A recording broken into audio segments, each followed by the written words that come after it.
What's up, maniacs? My name is Mex. I'm a wrestling fan, a wrestling enthusiast, a WrestleManiac if you will, and today we are discussing NXT. We are now warming up towards TakeOver 30 takeovers. I couldn't believe it when they said that. And we've already found out we're going to have a huge ladder match, but we're going to find out more about that ladder match within the review, so stay tuned. Right here at WrestleManiac UK, I discuss everything that is WWE and AEW, so if this sounds like the place for you, make sure you hit that subscribe button and hit the notification bell so you get notified every time I drop a new video. Ladies and gentlemen, without further ado, let's get into the review. So we found out coming into tonight's show that William Regal was going to have a huge announcement, and that announcement was around our champion Keith Lee, the North American and NXT champion, and then Keith Lee took the reins to go on and say that he is relinquishing the North American Championship. As he says, this decision was made so that others can obtain an opportunity just like he did. Over the next few weeks, we are going to get a series of triple threat matches where the winners of these triple threat matches, it will be 5 opponents, will go face to face with each other at TakeOver 30 for the North American Championship in a ladder match. Now, I was quite excited when I heard that. I remember the first ever North American Championship ladder match that Adam Cole won. Brilliant match, one of my favorite NXT matches of all time, one of my favorite TakeOver matches of all time. I doubt we are going to get a match of that quality, however, I am still looking forward to the prospect of it. In regards to Keith Lee, I guess it's a noble thing that he done, allowing others to have a chance. I would have liked to see him carry both belts at least till this TakeOver 30, defending the North American Championship maybe every week, every other week until we got to TakeOver 30, and then after that he says, you know what, I can't manage the two of these, or whatever, whatever the wording may be, that he can't hold both of these titles. People need to get the opportunity, and then he relinquishes it. Like I say, I would have liked him to carry it for a bit longer, but here we are. So ladder matches, always entertaining. We are going to get a ladder match for the North American Championship at TakeOver 30, and I guess we will soon find out who some of the qualifying competitors are for that match. So to run through the rest of the card, we had Dexter Lumis defeat Killian Dane. Dexter Lumis' career in recent weeks has really just been on a massive trajectory, whilst Killian Dane, over the last year or so, like, he was really hot. He was one of these people that was in that original North American Championship ladder match, and now it seems like he can't get a win. He seems like he's really struggled since the disbanding of Sanity. I still think he's a huge talent, but definitely needs some direction at this point. But like I say, Dexter Lumis won, and it seems to have made him qualify for one of the triple threat qualifying matches towards this ladder match at TakeOver 30. We had Breezango defeat Everrise. Breezango came out as Mounties, I believe they're called in America.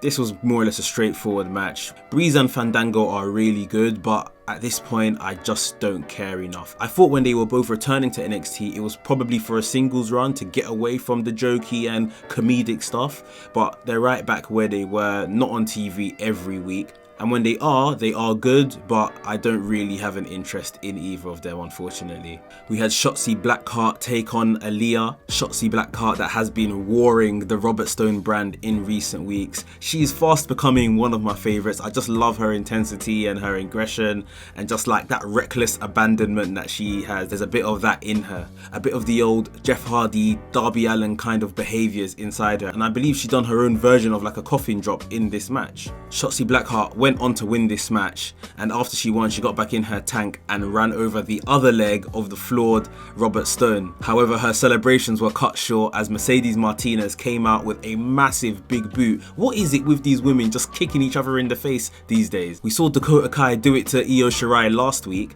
and now we've got Mercedes Martinez doing it to Shotzi Blackheart. But it wasn't for nothing. Backstage, we had Mercedes Martinez approach Robert Stone, telling him, look, I need a manager to look after me in terms of all the contracts related stuff, organise my matches, and that is it. I will take care of business in the ring. And of course, Robert Stone obliged. So Mercedes Martinez is the newest member of the Robert Stone brand. Something I don't think any one of us saw coming, but you never know, this is probably going to add some type of legitimacy to Robert Stone and his brand and maybe take it away from so much of the jokey stuff. Guys, if you are enjoying this review so far, please make sure you hit the thumbs up button and give me a like. I thoroughly appreciate it here at WrestleManiac UK, and it helps the channel loads. To earn the first qualifying spot in the North American Championship ladder match at TakeOver 30, we had Bronson Reed taking on Roderick Strong and Gargano. For long periods in this match, this was just the two smaller men in Roderick Strong and Johnny Gargano trying to take down Bronson Reed. It was a really good match. I think one of the best on the night. You should really go and watch it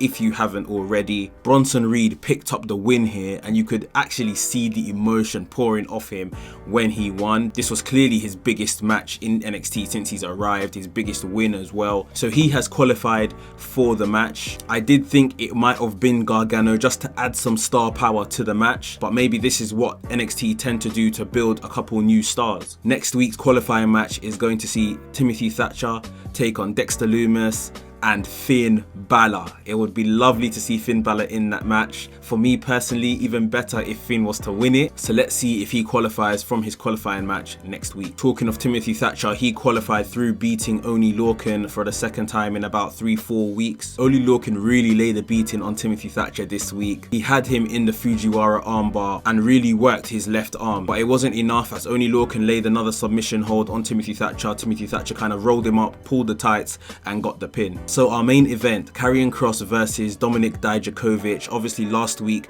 backstage they had a bit of a scrap, so they organised this match to keep things in the ring as they should be. For long parts in this match, Dijakovic dominated Karrion Kross. I don't even think Ciampa got this kind of offense in on Karrion Kross when they had their match. So I guess you can say this is the weakest we've seen Karrion Kross since his NXT run began. However, the tables did soon turn and there was an absolutely nasty spot on the outside of the ring where after laying some stomps to Dijakovic's head was placed behind the ring steps and Karrion Kross just ran and kicked the ring steps straight into Dijakovic's head. Absolutely nasty stuff from Karrion Kross, and he is just that nasty looking villain, sinister. Like, the guy just looks crazy, but he plays the part so well. It wasn't finished there. He put Dijakovic back into the ring and started laying some really stiff forearms on him. At this point we saw Keith Lee come down the ramp and wanted to call the match off for his friend Dijakovic, but Dijakovic told Keith Lee, no,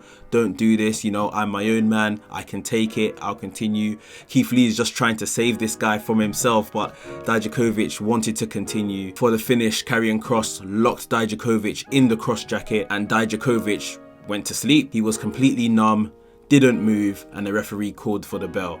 Karrion Kross has sent a stern message to Dijakovic and probably to Keith Lee and that NXT championship too. So guys, that was my NXT review. I hope you all enjoyed it. Like I said, NXT TakeOver 30 is on the horizon and everything is going to be building towards that, so I can't wait to see what that card is going to look like. Please make sure if you enjoyed this review, you leave a thumbs up, and also if you're new here, welcome. Please subscribe to the channel and make sure you hit the notification bell so you get notified every time I drop a new video. WrestleManiac UK signing out, and I'll see you soon.